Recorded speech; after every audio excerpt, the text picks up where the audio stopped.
Hello everyone and welcome to Let's Talk Criterion once again, where we look at the releases from the 22nd of November through to the end of this month. Now there's good news for all UK collectors. We finally see the arrival of Terence Malik's The Thin Red Line. It comes out on November the 22nd. Now it depicts a fictionalised version of the Battle of Mount Austin, which was part of the Guadalcanal campaign in the Pacific Theatre of World War II, and soldiers of C Company, 1st Battalion, 27th Infantry Regiment, 25th Infantry Division are working their way through the jungle to link up with the rest of their division. Nothing new in the plot here, you say, but Malik puts his audience right in the centre of things with the small troop, and you experience things from their perspective. It's a voyage of discovery as the fairly naive soldiers uncover the real horrors of war as they make their journey, taking serious casualties along the way. Now, what impressed me most about this film was the surround sound mix, where you can hear the individual blades of grass moving in the breeze, and that's a complete contrast to the major confrontation scenes where it's flat out with the enemy and the surrounds really go active. Very exciting and immersive. Now the cast is also impressive. It features Adrian Brody, George Clooney, John Cusack, Woody Harrelson, Jared Leto, Jim Caviezel, Nick Nolte, Elias Koteas, Ben Chaplin, John C. Reilly and John Travolta. There's also a great music score by Hans Zimmer, and I personally think for me that this really tops Saving Private Ryan. It's got a better emotional centre to it, and to some degree you're distanced from the characters, so you just don't get too attached to them, and there's not as much manipulation as Spielberg usually exercises. By the final cut, footage of performances by Bill Pullman, Lucas Haas and Mickey Rourke had all been removed from the film, and one of Rourke's scenes is actually included in the special features outtakes of this Criterion Blu-ray. It's interesting also to watch, but you can see why their performances were actually cut. The extras on the disc include a new audio commentary by Toll, production designer Jack Fisk and producer Grant Hill. Interviews with several of the film's actors, including Kirk Azevedo, Jim Caviezel, Thomas Jane, Elias Koteas, Dash Minogue and Sean Penn, and the composer Hans Zimmer, editors Billy Weber, Leslie Jones and Sarah Klein, and the writer James Jones' daughter, Kaylee Jones. There's a new interview with casting director Diane Crittenden, and that features archival audition footage. 14 minutes of the outtakes from the film, including that Mickey Rourke scene. World War II newsreels from Guadalcanal and the Solomon Islands, and Melanesian chants. And of course there's a booklet featuring a new essay by the film critic David Sterrett and a 1963 reprint by James Jones. So for us in the UK, there's only one other title previously available in the US that we don't currently have. That's Days of Heaven by Terence Malick, but that's now out of print in the US Criterion Collection, so perhaps we may see that getting reissued in 4K or an alternative release path coming to us in the UK next year. That film truly looks superb, and I would definitely advise you getting that if it is reintroduced. The Thin Red Line releases on Monday, November 22nd in the UK, and of course it's already in the collection in the US as Spine 536. Just a nod to a release that already came out in the US, and it's due to hit our stores and online retailers also on November 22nd, and that's Satyajit Ray's 1960 film Devi. If you'd like to see more on that, just click the link to the October edition, which is now above. So it's 2021. And in fact, 80 years since Orson Welles' masterpiece Citizen Kane hit the cinemas, and the legacy effect it had on its audiences and indeed cinema makers for those 80 years is legendary. What's amazing is that Orson Welles starred and co-wrote and self-directed at the age of just 25, and also the fact that this was his first ever feature film. Welles had viewed John Ford's film Stagecoach about 40 times over the course of a month while he was making Citizen Kane, modelling shots from the director's techniques. Nominated for Citizen Kane, Welles would end up losing out to the Best Picture Oscar to Ford's film How Green Was My Valley in 1942. The quasi-biographical film examines the life and legacy of Charles Foster Kane, played of course by Orson Welles, a composite character based on the American media barons William Randolph Hearst and Joseph Pulitzer, Chicago tycoons Samuel Insull and Harold McCormick, as well as aspects of the screenwriter's own lives. Upon its release, Hearst prohibited the film from being mentioned in his newspapers. Considered by many critics and experts to be the greatest film ever made, Citizen Kane was voted #1 in 5 consecutive film polls, the BFI Sight and Sound poll, and it topped the AFI 100 Years poll, 100 Movies list in 1998, and its 2007 update. Nominated for Academy Awards in 9 separate categories, it won an Academy Award for Best Writing Original Screenplay by Joseph Mankiewicz and Welles. Citizen Kane is praised for Greg Tolan's cinematography, Robert Wise's editing, and Bernard Herrmann's music, and its narrative structure, all of which have been considered innovative and precedent-setting. Quite some accolades there. The production wasn't without its incident, though. While filming a scene in which his character violently trashes a room, Welles was so immersed in his character that he cut both of his hands, causing them to bleed. While filming a dramatic sequence in which Kian chases his rival down a flight of stairs, Welles tripped and fell about 10 feet, suffering a chipped ankle. The injury forced him to direct from a wheelchair for 2 whole weeks. The opening scene in which dying Kian whispers the pivotal line in the film was shot in 1 take. It was the final scene shot during the production. There are many elements to this film that cause it to be hailed as a 20th century masterpiece. That's the opening sequence, the excellent use of unique angles, the pioneering technique of deep focus, the brilliant ending scene of course, and although it was a critical success, surprisingly, Citizen Kane failed to recoup its costs at the US box office. The film faded from view somewhat after its initial release, but it happily returned to public attention when it was praised by French critics such as André Bazin and re-released in 1956. The rest is history. Criterion released this as a Laserdisc, but it never got a DVD or Blu-ray release, but now they bring the 4-disc digipack to the US and it's absolutely packed with features. 4K UHD disc is in Dolby Vision HDR and the Blu-rays with the film and special features. 3 audio commentaries from 2021 featuring Orson Welles scholars James Naramore and Jonathan Rosenbaum.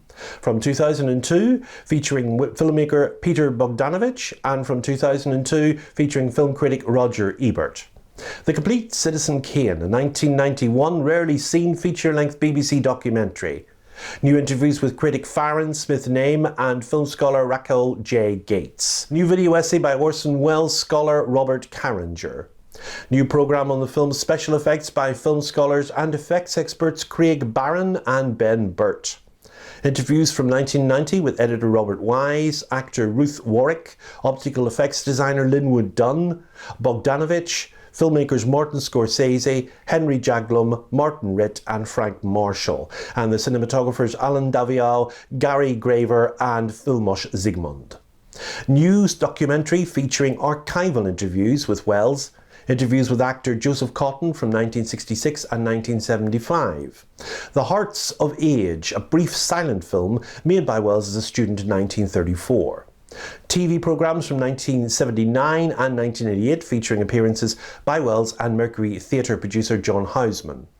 Programme featuring a 1996 interview with actor William Alland on his collaborations with Welles, selection of the Mercury Theatre on the air radio plays featuring many of the actors featured in Citizen Kane. A deluxe package including a book with an essay by the film critic Bilge Nibiri. Mike McQuaid's minimalistic cover art has caused some controversy with this release, with many Criterion fans hating it, and even a Facebook group was set up to discuss it. Although Welles directed many times after this, he would never again exceed the pinnacle achievement that this film clearly was in his directorial career. Citizen Kane is certainly a worthy addition to any collector's library, and it arrives on Tuesday, November 23rd at Spine 1104, only at this stage to be released in the US. And of course, Warner Brothers have also announced their own 4K collector's box set of Citizen Kane with excellent supplements, but the feature material on their release isn't as extensive as the curated Criterion version is, so many may choose in fact to double dip on this one just to complete their library. Uncut Gems is directed by the Safdie Brothers, Josh and Benny. They had already proved themselves with the superb and accelerated A24 film Good Times, with both brothers starring, but they elicited the lead performance from Adam Sandler, delivering an almost maniacal, embodied performance as Hard Ratner. He's a fast-talking New York jeweller and gambler in relentless pursuit of the next big score.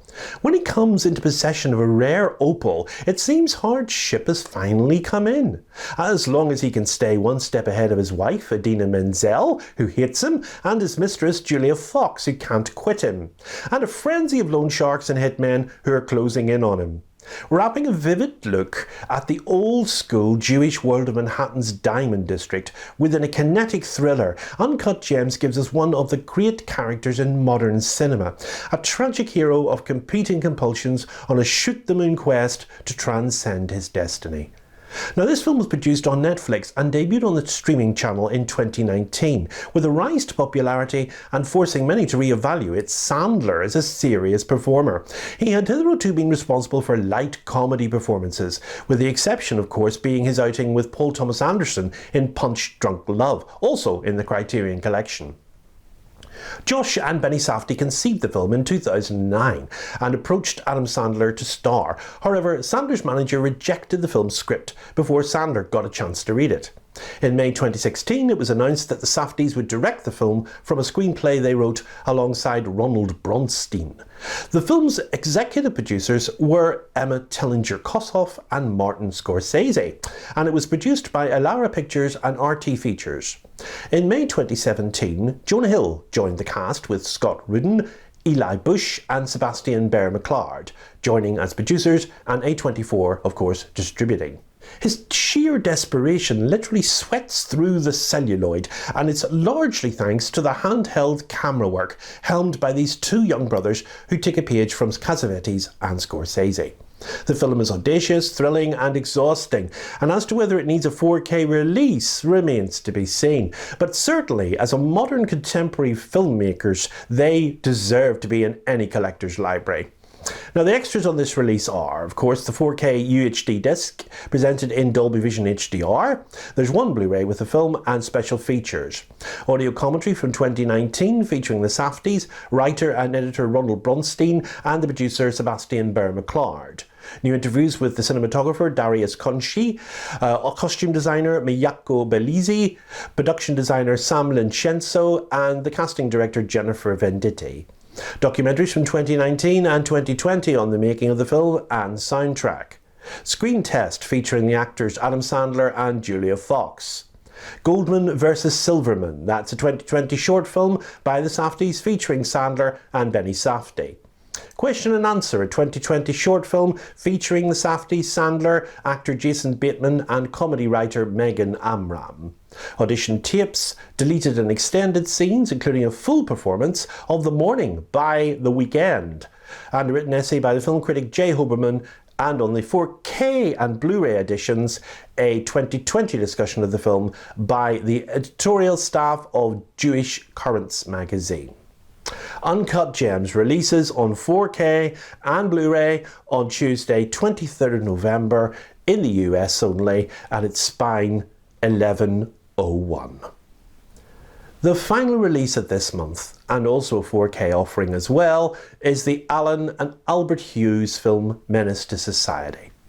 It's a 1993 American teenhood drama and their film directorial debut. It stars Tyron Turner, Yanda Pickett and Lawrence Tate. The film is set in what's in Los Angeles, and it follows the life of a young man named Kian Lawson and his close friends. It gained notoriety for its scenes of violence, profanity and drug-related content. It also received critical acclaim for the performances of Turner, Pickett and Tate. The direction and its realistic portrayal of urban violence, and of course the powerful underlying messages. Originally, rapper MC Ren was set to play AWACS, but later turned down the role when he joined the Nation of Islam in late 1992. Rapper Spice One was set to play Kian, and Tupac Shakur was set to play Sharif, but they were later fired, with the director Alan Hughes stating that Shakur was causing trouble on the set. Shakur was angry for not being told why Sharif would turn Muslim. 6 months after the firing, Shakur assaulted the director, resulting in Shakur being found guilty of assault and battery. Shakur did not want to play the role of Sharif, as he did not agree, in regards to the authenticity of such a role, that a Muslim could also be a gangbanger. Shakur wanted to play O-Dog. Now, the casting eventually did sort itself out, and the final cast was of course announced, with O-Dog played by Larenz Tate, and fusing grim realism with a propulsively stylish aesthetic honed through the Hughes brothers' work on rap videos, Menaces Society is a searing cautionary tale about the devastating human toll of hopelessness. It connected with younger audiences at the time and gained considerable notoriety through the music and images portrayed with the gangs in LA. The soundtrack released on Jive Records and also promoted the film, and it peaked at number 11 on the Billboard album chart. Menaces Society releases as a 4K Blu-ray digipack, and it's been announced for a 4K release in the US, but a UK release is coming, but only on Blu-ray, as 4K titles haven't been confirmed in the UK as of yet within the Criterion Collection. Now, the extras on this release include 2 audio commentaries from 1993 featuring directors Albert and Alan Hughes, new selected scene commentary featuring Rinsler, Gangsta Vision, that's a 2009 featurette on the making of the film, new conversation among Albert Hughes, screenwriter Tiger Williams and film critic Elvis Mitchell, new conversation among Alan Hughes, actor and filmmaker Bill Duke, of course he was the director of Deep Cover, and Mitchell interview from 1993 with the directors. Music video from 1991 for Tupac's Brenda's Got a Baby, directed by the Hughes brothers themselves. Deleted scenes, film to storyboard comparison, and a written essay by film critic Craig D. Lindsay. Now, as I said, actor-director Bill Duke appears credited as a detective in the film. He directed Deep Cover, as I say. That was another recent release to be added to the Criterion Collection. Menaces Society is released on Tuesday 23rd of November on 4K in the US, and our date in the UK is Monday, December the 6th, here on Blu-ray only, and they're both Spine 1105. Now, next month will be a quieter month for releases, with Regina King's One Night in Miami, The Learning Tree from Gordon Parks, and the fantastic Paul and Pressburger Technicolor masterpiece The Red Shoes, coming of course to 4K. So because of the release roster being smaller than usual, we have an additional video where I'll be looking back across the year and choosing my top 10 Criterion releases from 2021. Now, I have to tell you, this is going to be so difficult to do because there have been absolutely amazing releases this year. So to choose 10 of all of those titles among the box sets, the re-releases and the new titles to hit the collection is going to be virtually impossible. But I will do my best. As well as that, we're going to have a profile video looking at the work of French director Jacques Tati across his entire body of films. So that will be my Christmas box to all my regular subscribers. So until next month, it's goodbye. And above all, keep watching all those great movies.